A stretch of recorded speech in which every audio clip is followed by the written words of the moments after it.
Hey, Think Realty, thanks so much for joining us on the podcast today. Always my privilege to host it. I'm Eddie Wilson, the founder of Think Realty since 2013. Super excited to be with you today. We've got a great guest we'll jump into in just a second, but I want to say a thank you to our podcast sponsor, which is Real Property Management. Working with the right property management company can put more money in your pocket, not less. Real Property Management provides a higher standard of property management to make sure you're maximizing the return on your investments. Experience the real difference with Real Property Management. Visit realpropertymgt.com. That's realpropertymgt.com. Our guest today is no stranger to the podcast or to Think Realty. It's Anne-Marie Rogers. Anne-Marie, thanks so much for being a part. Thanks for having me here, very cool.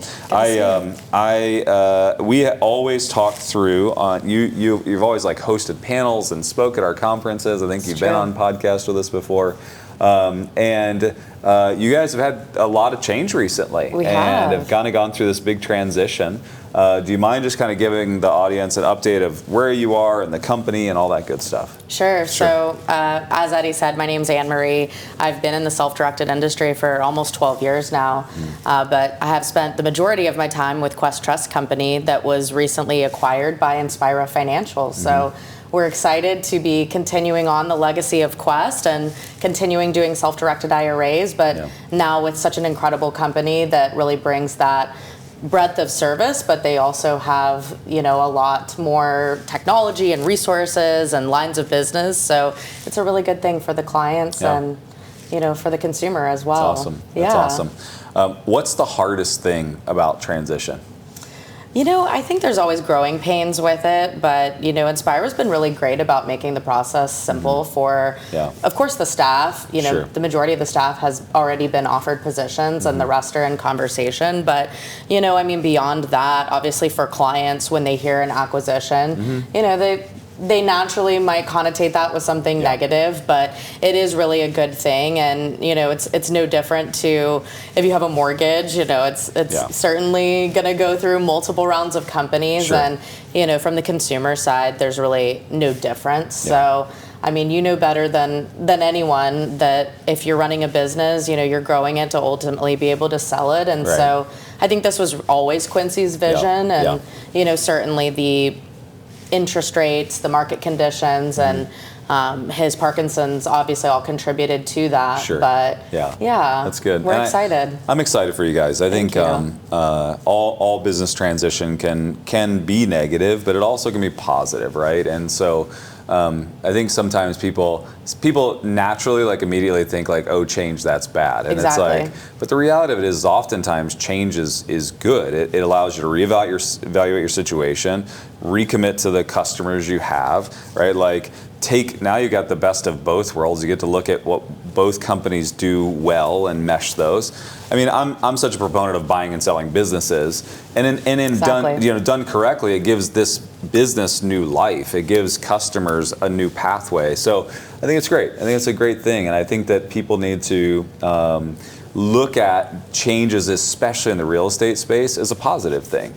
We need innovation, we need change, we need to adapt to the industry. 100%. And the reality is that really industry-wide, but specifically in self-direction right now, there is so much consolidation. And so I feel like I can now really confidently say this, but when you're picking a custodian, you want to make sure that you're with one that they are very financially sound and they've got all of the stability that a company like Inspira really brings. And certainly we always hear people talking about their custodian shopping, and I think that's a big differentiator now for Inspira versus some of the other players, is that they bring that technology and the client focus, but more importantly, they bring that stability and security that you want with your financial institution. I think I'm a huge proponent of self-directed IRAs and investing in that, kind of tax-free environment. But the one thing that I always have to explain to people is they get almost frustrated sometimes with the custodian space because they expect that they're going to have the same level of service as their bank. They're like, well, this is a bank. And it's if they only understood how little you guys make compared to a bank.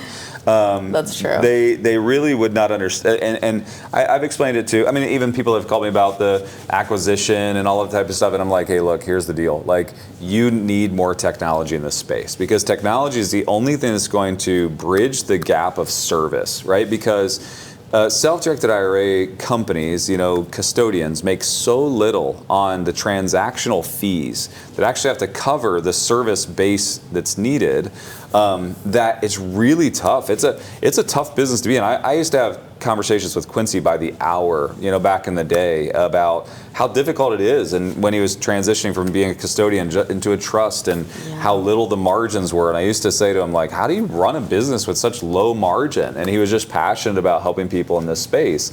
And so to me, the only path forward is technology. Like, how do you you guys have added just hundreds and thousands of new accounts, and it's like, and yet there's so little margin in this space that it's like, if you're not growing from a technology standpoint, which I think is the huge benefit of the acquisition, which is great. No, I mean, I couldn't agree with you more. And I think historically, self-directed IRA custodians they have to be, and they still will continue to be very customer centric, and they have to have the customer service, and you pick up the phone and you walk in the office and there's the brick and mortar place. And even over the last 12 years that I've been in the industry, the landscape's really changed. People don't want to necessarily come into the office, especially after COVID. They want to be able to log in after work and have it be very self-service, where they're uploading the documents, chatting online with someone, and they're taking care of it in their downtime, and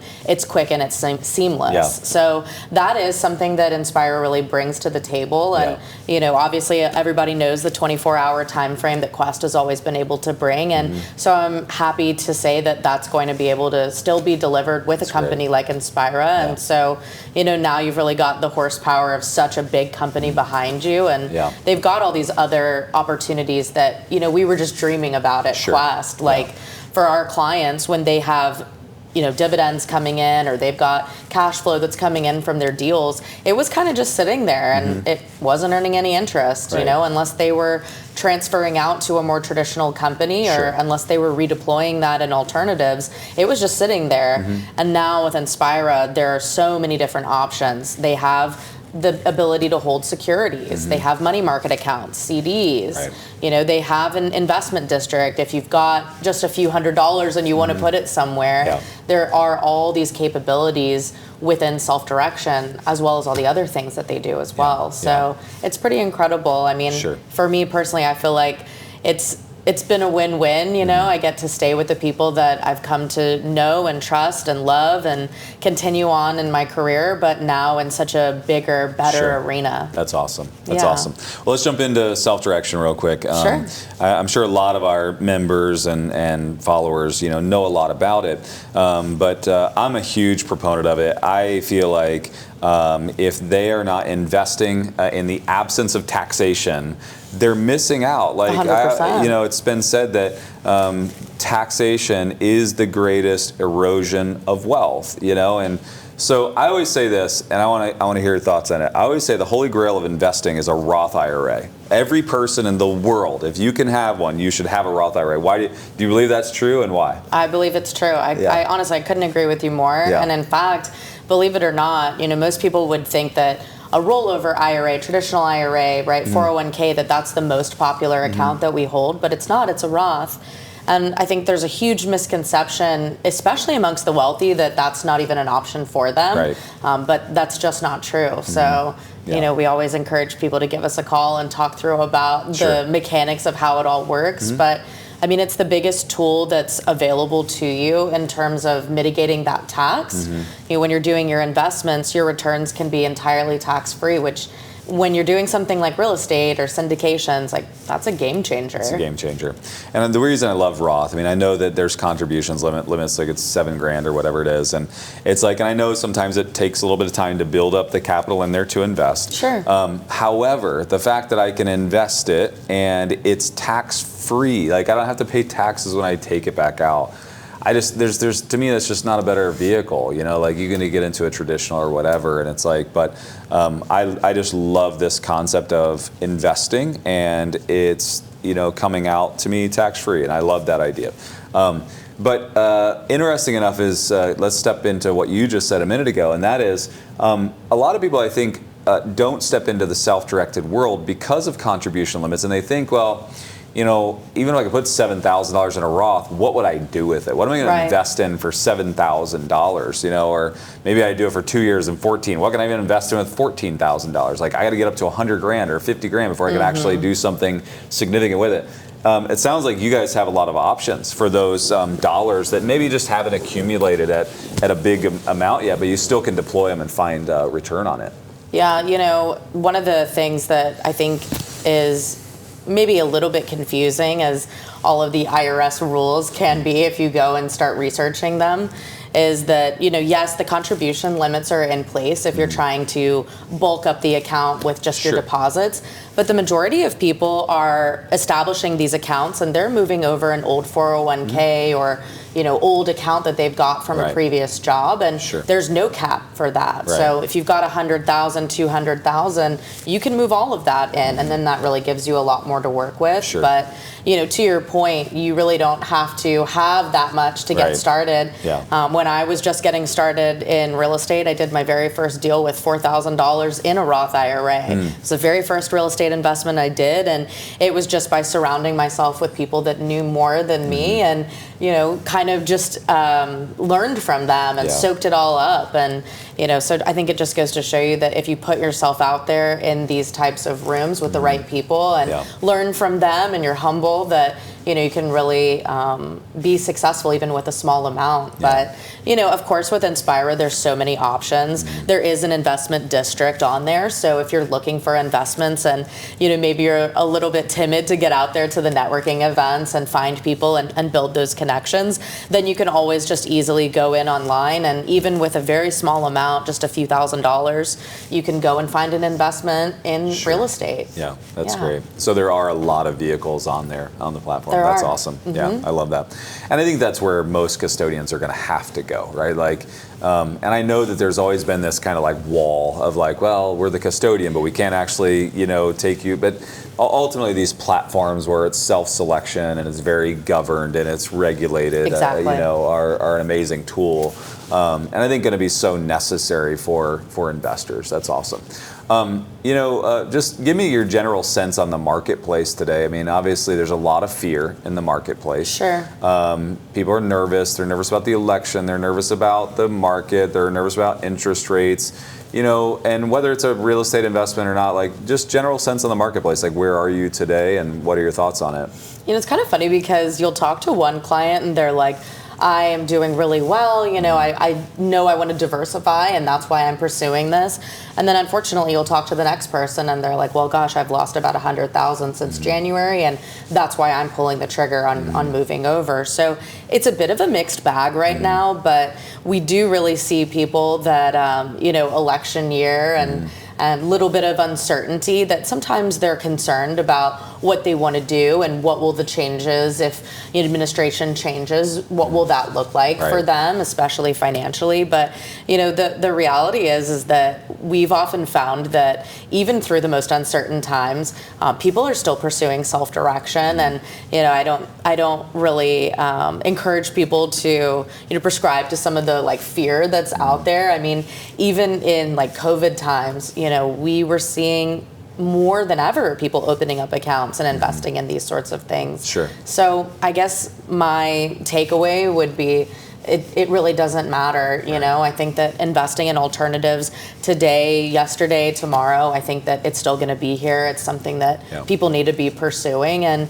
at the end of the day, there's nothing wrong with investing in the stock market. But for me, I know that I can sleep a little better at night when I know that I'm the one that's making the decisions. And, at the end of the day, if I made a good decision, like, go me, that's on me. And if I made a bad one, then, I take something away from that too and do better on the next deal. But there's just so many resources now. And, being at events like Think Realty, it's such a great resource to people where they can go and learn and network with people and like I said, really learn from others that have been successful in the space. Yeah, I love it. I think, for me and for most real estate investors, the freedom of investing in real estate, touching the hard asset, knowing I can go look at it, I can talk to the tenants, is so powerful. And I think that needs to ladder into their investment strategies with the structures they have. Self-direction is just more of the same, right? It's just taking control of that asset. Exactly. Like I have some real estate down in South Florida. And while it might not be performing as a short-term rental, I can turn that into a long-term rental. I can turn around and I can sell it. I can fractionalize it and let 8 college students live in it. There's a million things I can do with this asset, right? But if I put my money into Coca-Cola or Best Buy or Apple, I can't walk in and be like, hey guys, like I need you to change this up. I want to sell more televisions. Head into the boardroom. Yeah, like you can't. You have no control over it. Yeah. It's not a physical asset that yes, you can see the store, but that physical asset of a stock it's not physical. It's not liquid. And so I just love the idea, and I think that real estate investors, the reason they get into real estate investing should carry through with the structures by which they invest with, right? And love that you guys have been, just a rock in the space forever, and appreciate, obviously all that Quincy did in the space, and for you guys just kind of sticking all this through, and congratulations on all the new changes. Thank you so much. We really appreciate all the support. How can they get a hold of you or find out new information on Inspira? Yeah, they can email us or give us a call. If you do a quick Google search, the company is now Inspira Financial, but they can also reach out to me. My email, I'm sure you guys can include we'll on throw there. It on there. Yeah. Perfect. Yeah, appreciate it. Thanks for being on the podcast today. Yes, thank you for having me. Appreciate it. Thanks, Think Realty, for being a part. Thank you for being a part of the podcast today. Quick thank you to our podcast sponsor one more time, which is Real Property Management. Real Property Management, if you work with the right property management company, it puts more money in your pocket than takes away from you. And Real Property Management provides a higher standard of property management to make sure you're maximizing the return on your investments. Experience the real difference with Real Property Management. Visit realpropertymgt.com. And if you haven't signed up for the Think Realty Plus program, that Think Realty Plus program is built for you, the investor. It gives you access to every one of our real estate shows. It gives you access to our magazine on your doorstep. It gives you access to our resident experts and our monthly calls. Everything we have to offer is in the Think Realty Plus program, and it's $14.99 a month if you go to thinkrealty.com and use the code LAUNCH. We'd love for you to be a part of that program. I built it specifically for you so we can be a companion along your journey. If you're getting your information from MSNBC, CNN, Fox News, Yahoo, real estate, finance, whatever it is, I'm telling you, you're thinking like a consumer. You need to think like an investor. You need to get in the room and with people that are investing in the assets that you want to invest in, and that's what Think Realty is all about. Thanks for being a part of the podcast today. We appreciate you so much. Have a great day.